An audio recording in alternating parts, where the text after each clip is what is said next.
gitu ya.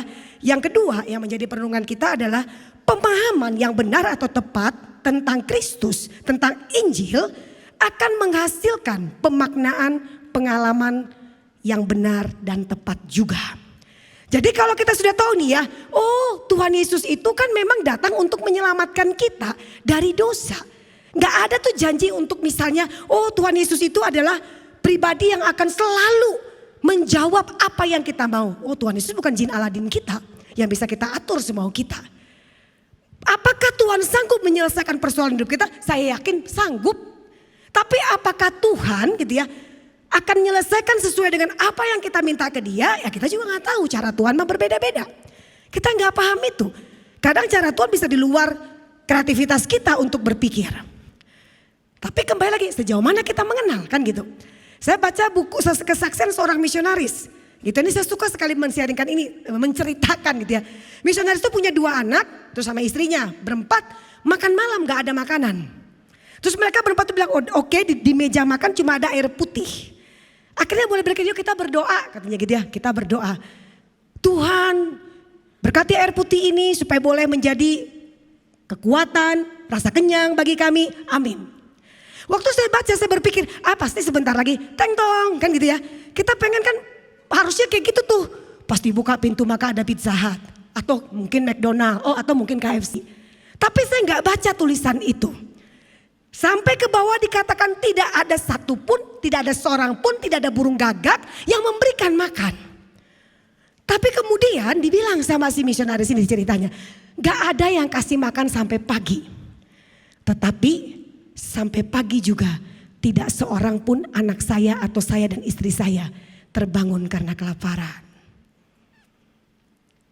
Kadang-kadang belum tentu cara Tuhan menolong kita itu sesuai dengan apa yang kita pikirkan. Kalau kita punya pemahaman yang benar tentang Tuhan kita, Sang Mesias, Kristus itu, Injil itu dengan benar. Maka ketika kita punya pengalaman bersama dengan dia, walaupun tidak sesuai dengan apa yang kita pikirkan, kita akan tetap bisa berkata, Tuhan tuh baik. Karena memang Tuhan itu datang menyelesaikan masalah terpenting sesuai dengan kebutuhan kita yang paling utama. Yaitu dia datang untuk menyelamatkan kita. Nah saudara di sini dikatakan Petrus gitu ya setelah Tuhan Yesus bangkit. Oh belum berubah ya. Setelah Tuhan Yesus bangkit, di situ kita baca, kalau teman-teman membaca dari Yohanes 21 juga dikatakan Petrus dipulihkan.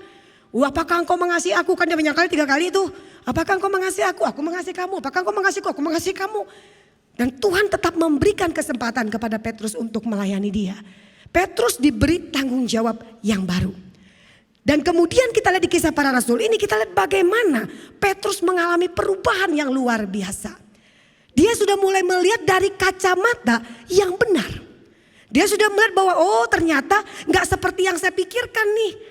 Bukan ngomong tentang pembebasan di dunia saja gitu. Bukan ngomong tentang pembebasan di dunia. Tapi pembebasan tentang bagaimana mereka dibereskan untuk masalah akibat dosa atau akibat murka Allah. Saudara, pemahaman yang benar tepat tentang Injil Kristus menghasilkan pemaknaan pengalaman dengan benar juga dan tepat juga. Perubahan yang terjadi adalah tadi dia takut, bahkan dia malah bilang saya nggak kenal sama Yesus. Saya nggak kenal dengan orang itu. Tapi di sini dikatakan Petrus dengan berani menceritakan tentang Tuhan Yesus. Beda banget dia ngomong. Kalau saudara nanti baca ya Kisah Rasul selanjutnya pasal 3, pasal 4. Ketika dimanapun dia berada. Ketika dia barangkali ini kalau sempat dia ngomong nih, salah ngomong nih. Atau mungkin dia disuruh jangan ngomong, dia tetap ngomong, bisa mati nih. Gak lagi dia mengalami ketakutan itu.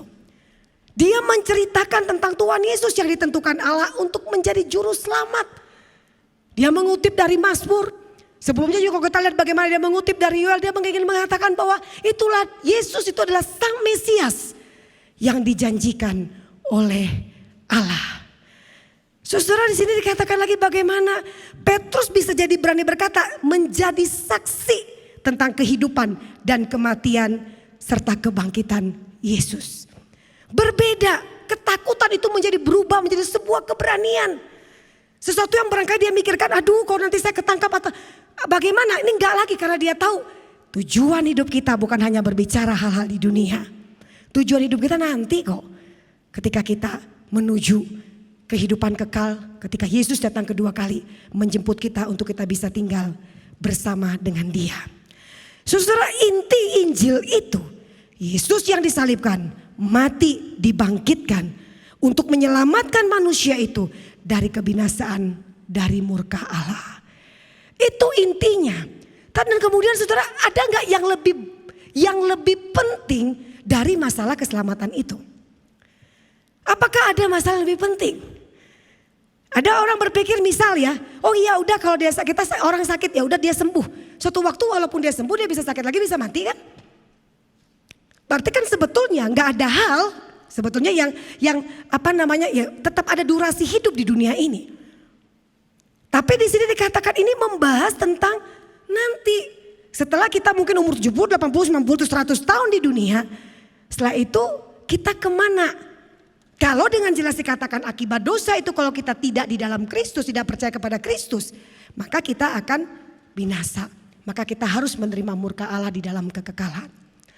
Saudara dikasih oleh Tuhan, inilah yang dikatakan oleh Petrus kalau kita memperhatikan dalam bagian ini. Dia mulai menceritakan itu yang kamu bunuh, yang kamu tangkap, yang kamu salibkan itu. Dia adalah Sang Mesias. Di situ dengan benar-benar Petrus mengatakan bahwa inilah Yesus yang tersalib itu. Itulah inti Injil itu. Saudara, bukan soal sakit sembuh, bukan soal kita ada masalah terselesaikan, bukan soal doa terjawab, bukan soal itu. Kenapa? Karena kalau kita ngomong yang tadi kalau dibilang yang sakit disembuhkan, dokter juga bisa menyembuhkan. Kalau kita berbicara tentang misalnya, oh dia menyelesaikan masalah kita juga bisa ke teman kita, ke sahabat kita dan dia menyelesaikan masalah kita. Kalau soal menjawab doa, terus bagaimana dengan orang yang pergi ke Gunung Kawi terus dia berdoa terus terjawab, minta kaya. Jadi kan bukan di situ poin-poinnya yang harus kita siarkan, yang harus kita ceritakan, yang harus kita saksikan, yang harus menjadi pengalaman kita. Tapi harusnya adalah ngebahas tentang bahwa kita melihat pribadi Yesus yang menyelesaikan masalah terbesar manusia, yaitu kebinasaan, yaitu kematian kekal dan harus menerima murka Allah itu. Nah saudara, saya tidak tahu sejauh mana saudara dan saya mengenal Kristus yang kita mungkin sering kita layani. Kita mungkin hari Minggu kita pelayani, kita ikut beragam kegiatan rutinitas rohani kita. Tapi sejauh mana kita memang tahu ini loh yang terpenting ya tentang Tuhan Yesus itu, tentang Injil itu. Atau mungkin malah kita sibuk memikirkan sesuatu yang tidak penting. Endingnya adalah apa akhir dari semua kalau kita melihat dari kacamata kepuasan diri kita saja. Oh bisa jadi kita akan kecewa dengan itu. Nah saudara, mari bersama-sama kita melihat gitu, kita mau mencoba mengevaluasi diri kita masing-masing. Karena menurut saya terakhir saudara, selalu tiap kali saya khotbah di pemuda remaja, saya selalu tanya, kenapa kamu menjadi Kristen? 5 yang saya tanya, beberapa gereja, 5-5-nya bisa jawab karena orang tua. Nanti kenapa kamu ke gereja? Gak enak kalau gak ke gereja. Saya tidak menemukan gitu ya, ada orang yang bisa bilang, kenapa kamu ke gereja? Karena saya ingin menyenangkan Tuhan. Karena saya ingin hidup memuliakan Tuhan. Karena Tuhan sudah mati untuk saya. Kan gitu ya. Nggak ngomong kayak gitu. Itu mayoritas loh, serius. Hampir tiap kali saya tanya, saya sampai pikir gini. Waduh. Pada waktu saya tanya, saya minta. Saya nggak tahu teman-teman, coba nanti ceritakan kepada kelompokmu. Kalau kamu ditanyakan untuk menceritakan tentang Yesus. Apa yang kamu ingin ceritakan tentang Dia? Apakah kamu akan cerita tentang bagaimana Dia mati bagimu? Bagaimana Dia menyelamatkan hidupmu? Atau seperti apa? Nah saudara, sini dikatakan pada waktu Petrus berkhotbah itu sangat membuat orang-orang Israel terharu dengan itu. Dan mereka akhirnya berkata seperti ini. Dengan cara apa? Apa yang harus kami lakukan kepada Petrus? Nah di sini teman-teman, di sini dikatakan bahwa Petrus mengatakan bertobatlah dan memohon pengampunan daripada Allah.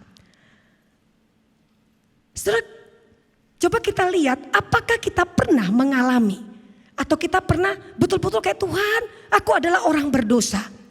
Aku membutuhkan Engkau sebagai Tuhan dan Juru Selamatku. Apakah kita pernah mengalami itu atau ya udah kita cuma sibuk aja dengan aktivitas rohani kita dan kita gak pernah memiliki pengalaman itu. Saya waktu SMP kelas 3 teman-teman, saya sakit. Saya waktu sakit, saya takut mati. Jujur aja takut mati kan, namanya SMP kelas 3 remaja. Waduh gue mati dan saya yakin 1000% masuk neraka. 1000% pasti masuk neraka. Karena saya bukan anak baik-baik gitu ya. Saya anak yang nakal, di sekolah juga bikin kekacauan, di mana-mana bikin kekacauan. Tapi waktu di saat kayaknya enggak lah ya. Nah, saudara yang saya ingin katakan adalah pada waktu itu gitu, ada suatu ketakutan. Waduh neraka. Terus saya ingat lagi guru sekolah minggu saya berkata, selama-lamanya panas ya api gitu ya. Begitu ketakutan. Terus akhirnya saya ngomong ke mama saya, boleh gak saya pengen tuh dipanggilkan hamba Tuhan. Akhirnya datang seorang pendeta, belum pendeta waktu itu masih penginjil dari Kalam Kudus. Kemudian datang ke rumah, terus saya bilang, Bu bagaimana caranya saya mati masuk surga. Karena bagi saya sudah tidak ingin, udah gak pengen sembuh. Kenapa? Karena saya tiba-tiba saya pegang hidung, saya keluar darah. Terus saya cuma bilang kepada dia, gimana saya mati masuk surga? Saya gak minta sembuh. Karena menurut saya agak terlalu berlebihan orang berdosa minta aneh-aneh. Tapi saya gak mau mati masuk neraka. Akhirnya dia berkata gini, Ida kenapa gak berdoa supaya Tuhan juga sembuhkan? Dalam hati saya gini, jangan kasih saya janji-janji palsu. Nah nanti sembuh. Buktinya ada orang dibilang sembuh, mati besoknya. Syah, tapi siapkan saya mati, saya OTW surga. Wah sudah, ya udah mari berdoa. Ida ikut saya berdoa, Tuhan Yesus, aku berdosa, aku ini. Tuhan Yesus, aku ingin menerima kan gitu kan ya. Tuhan Yesus gitu lah. Terus amin. Terus saya bilang, sudah Bu, masuk surga saya kalau mati hari ini. Masuk surga dah. Kalau enak banget gitu ya. Masa cuma kayak gitu saya masuk surga? Saya bilang kayak gitu. Iya memang. Kalau percaya kepada Kristus, menerima Yesus sebagai Tuhan dan Juru Selamat, kamu akan masuk surga. Dan pada malam itu, saya cuma ngetes aja sebetulnya. Tuhan, saya sebetulnya sudah betul-betul menerima Yesus. Saya dituntun doa sama si penginjil saya. Tapi Tuhan, kalau boleh nih saya agak ragu nih Tuhan ini benar-benar ada, benar-benar hidup enggak? Tolong sembuhkan saya. Kalau saya sembuh, saya jadi kayak penginjil itu. Jadi hamba Tuhan maksudnya. Ya endingnya kan tahu lah ya. Kan gak mungkin gue ada di sini kalau gue mati kan. Nah, saudara pada waktu itu saya pikir gini. Tapi saya ingin kasih tahu kamu. Saya sudah merasa itu berdarah. Saya sudah merasa bahwa ini apalagi ya mama saya baik sekali. Mau makan apa nak gitu ya. Orang mau mati kan disenang-senangkan ya sebelum mati. Nah saya berpikirnya, tapi saya gak ngomong. Cuma saya pikir, nih mak gue senang-senangkan gue nih. Pasti nanti ini kalau gue mati gak ada penyesalan di akhir kematian saya. Nah pada waktu itu gitu ya, pada waktu saya lagi lihat itu saya cuma bilang Tuhan kalau memang ini ya saya udah dah. Saya mau jadi penginjil tersebut. Tapi cerita tentang kesembuhan yang saya alami. Mungkin ini tidak sampai belum 10 kali, mungkin 4-5 kali baru saya cerita dalam khotbah saya. Karena bagi saya, Injil bukan berbicara tentang kesembuhan saya. Injil berbicara tentang Kristus. Injil berbicara tentang Kristus yang disalibkan. Injil berbicara tentang Yesus yang datang ke dunia ini. Dia mati, dia disalibkan, kemudian dia bangkit pada hari yang ketiga. Injil berbicara tentang barang siapa kita yang percaya kepada Kristus. Maka kita akan memperolehkan hidup yang kekal itu. Itulah yang menjadi inti dari Injil. Jadi saya merasa enggak. Karena pada waktu kalau misalnya saudara, saya cuma ngomong tentang kesembuhan saya. Maka kita akan tepuk tangan untuk kesembuhan itu. Dan akhirnya banyak orang yang datang untuk mengikut Tuhan karena apa? Karena faktor kesembuhannya. Kalau kita cuma cerita, aduh saya betul-betul waktu itu nggak tahu lagi harus bagaimana. Terus saya berdoa, Tuhan menjawab doa saya. Terus bagaimana orang-orang yang berdoa tidak terjawab doanya?